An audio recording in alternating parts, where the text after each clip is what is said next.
Bonjour et bienvenue à cette formation, la formation des vertus médicinales des épices et des fines herbes. Si vous êtes ici, c'est parce que ce sujet-là vous intrigue probablement. J'ai la chance d'être avec Joanne Fontaine aujourd'hui. Joanne qui est herboriste, thérapeute accréditée.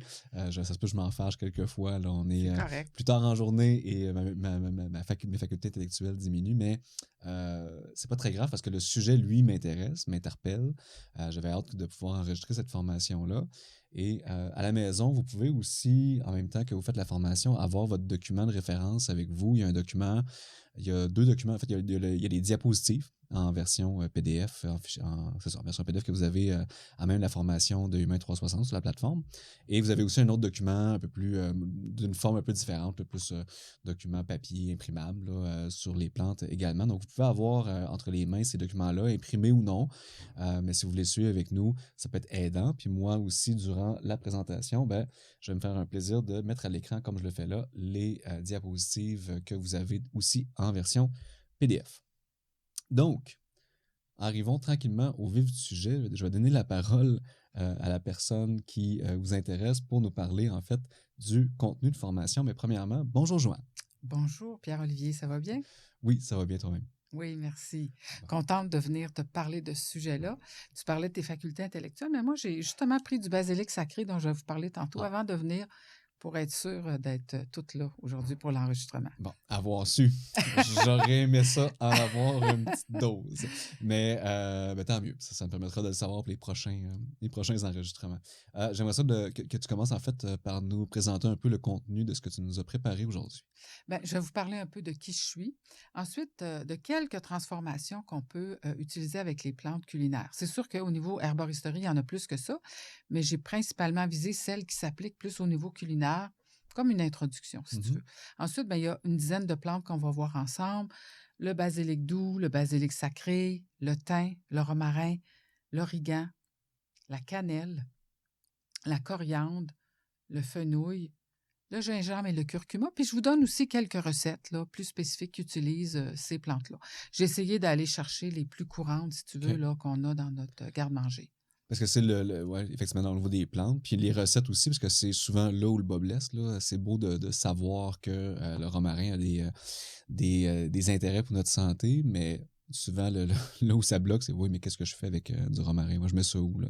Oui, c'est vrai. Donc, les petites recettes, ça peut être intéressant. Puis, il y en existe aussi, évidemment, des centaines sur Internet, là, des manières de Oui, l'apprêter. Mais tu nous proposes quand même quelques petites recettes à la fin.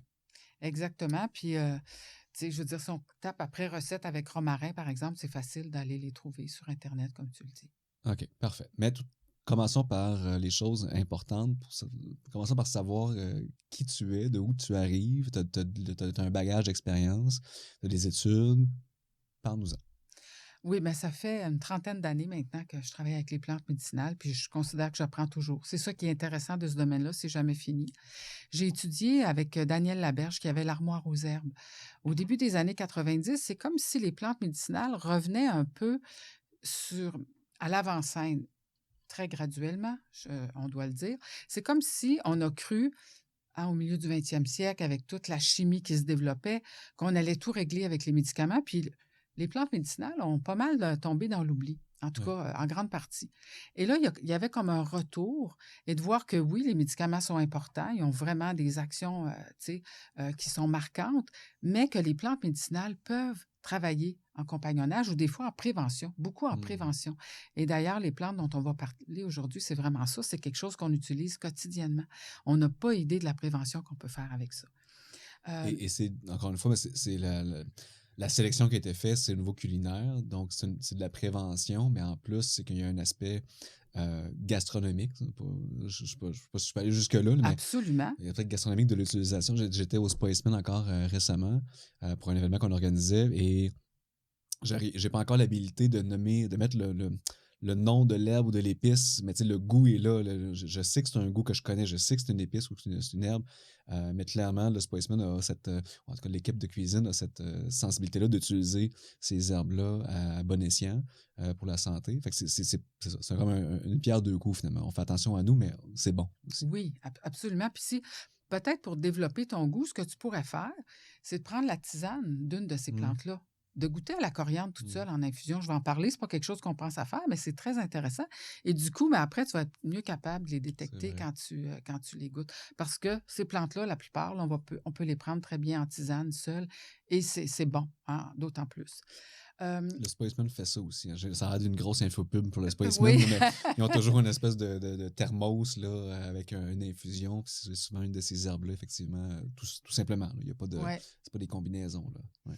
Puis, ben, j'ai justement acheté leur livre de cuisine récemment, puis je trouve ça super intéressant. Tu sais, vraiment, il y a un bel équilibre. Mais bon, euh, j'ai été propriétaire des jardins Les Herbes Enchantées. C'est à Roxton Pond, au nord de Granby, pendant une dizaine d'années. J'avais développé des jardins où il y avait les plantes pour la femme, les découvertes olfactives, les fleurs comestibles, les plantes pour le système cardiovasculaire, etc. Et c'était une vieille ferme, il y avait des vieux pommiers, c'était magnifique, vraiment. Euh, les gens venaient, je finissais ça avec un peu de harpe et poésie, puis ils partaient plus. Je voyais qu'ils étaient tellement bien, ils n'avaient plus envie de s'en aller. Et il y a vraiment un intérêt. En fait, c'est de réapprendre ça. Tu sais, autrefois, il y avait dans chaque famille au moins une personne qui connaissait quelques Mhm. éléments de base. Et puis, si on avait besoin d'aller un peu plus loin parce qu'on était démunis face à ce qui se passait, bien là, on allait chercher l'herboriste du village. Mais ça s'est beaucoup perdu, ça. Alors, Mm. mais il y a vraiment une soif, je le vois, de revenir à connaître des petites choses qu'on peut utiliser dans le quotidien pour les petits malaises qui se présentent, là. Et d'ailleurs, ça me fait penser, je reviens un peu sur ce que tu disais, mais la médecine, en fait, d'aujourd'hui est souvent basée sur les plantes, en fait, dans le sens que la molécule qu'on va trouver aujourd'hui, à la base, était dans une plante, était découverte quelque part dans la nature. On tente de l'isoler, de la synthétiser en laboratoire, en faire une réplique, finalement, pour pouvoir la commercialiser. Mais c'est ça, à la base, c'était dans des plantes qui, dans une médecine, finalement, qui était basée davantage sur la nature. On n'est pas en train de dire que la médecine moderne est problématique, loin de là. Elle sauve Pas des du vies tout. tous les jours, Mhm. mais il ne faut pas non plus faire une négation de là où ça vient, finalement. Ben, ni de l'un ni de l'autre. Les deux sont importants. Moi, je suis déjà arrivée en hémorragie à l'hôpital. J'étais très contente d'avoir l'équipe de médecins et je dénigre pas ça du tout. Au contraire, c'est plus de voir comment on peut collaborer et comment, nous, à la maison, on peut reprendre notre pouvoir pour certains petits malaises. Moi, j'ai eu tellement de gratitude. J'ai 4 enfants. D'être capable de faire face au malaise qu'il pouvait avoir un peu de fièvre ou quelque chose comme Mhm. ça. Je me sentais vraiment outillée et je trouvais ça précieux. Sinon, des fois, on est comme un peu démunis, hein. Avec le premier, je l'étais plus, mais après, avec les autres, j'ai vraiment beaucoup appris. Ouais. Et j'avais beaucoup de gratitude d'avoir ces outils-là dans ma besace, définitivement. Ensuite, ben, j'ai commencé à travailler pour l'école où j'avais appris. Et j'ai travaillé pendant, mon Dieu, combien d'années? Au moins 17 ans, quelque chose comme ça, pour l'Herbothèque, qui est fermée malheureusement aujourd'hui. Mais c'est une école où il y a d'herboristerie par correspondance. On pouvait faire de l'herboristerie familiale ou plus devenir herboriste thérapeute comme je le suis. OK. Et j'ai créé du matériel pédagogique, j'ai enseigné, j'ai écrit un livre sur les interactions entre plantes et médicaments dans le cadre de mon travail là aussi. Alors, Mm. j'avais l'impression de faire une thèse, si tu veux, hein, en Ouais. faisant tout ça. Là, j'ai écrit toutes les monographies. C'était wow! Quel voyage extraordinaire que ça m'a permis de faire. C'est un apprentissage forcé. Hein. Quand on fait ce genre de travail-là, ça Oui, nous oblige à réviser oui, la littérature, réviser ce qui est l'état des faits, puis souvent on finit par apprendre des éléments nouveaux. Je ne sais pas si ça a été le cas, là, mais c'est oui, une espèce c'est absolument. un travail qui finalement nous pousse à soit se remettre à jour ou apprendre carrément. Puis d'autant plus que la science s'intéresse de plus en plus aux plantes. Et même là, faut continuer d'être à jour puis de regarder parce qu'il y a des nouvelles études qui sortent et qui vont venir expliquer ce que des fois, là, on sait depuis des millénaires que la plante fait, mais on va dire, ah ben c'est telle molécule Mhm. probablement qui est en cause ici, puis ça nous donne un peu plus de détails sur les mécanismes, si tu veux. Je comprends. Alors moi, je donne des conférences, j'enseigne dans une école de naturopathie, j'enseigne dans une autre école d'herboristerie maintenant. C'est ça, j'adore transmettre ma passion des plantes médicinales. Vraiment, Et on est là pour ça aujourd'hui. oui, Ouais. absolument. Dans un autre contexte avec la plateforme. Donc, on a sûrement toutes sortes de gens qui nous écoutent. En fait, là, normalement, c'est les professionnels de la santé qui consultent et qui consomment les formations qu'on prépare. Avec un sujet comme celui-là, par contre, j'ai l'impression que peut-être des gens aussi du grand public, vous êtes peut-être un ou une passionné de santé ou une curieuse de savoir bon, mais, comment je pourrais introduire un peu plus de plantes dans mon alimentation pour m'aider avec différents volets, soit en prévention primaire, prévenir des conditions de santé qui pourraient apparaître, ou même j'ai déjà des petits bobos, Mhm. j'aimerais ça m'aider. Oui, absolument. Puis autant l'un que l'autre, c'est une de mes conférences qui est la plus populaire, je te dirais.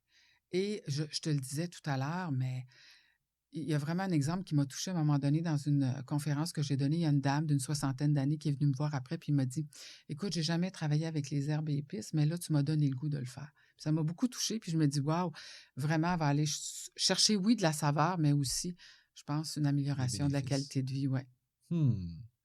Ben, merci d'être là ça me fait avec plaisir. nous.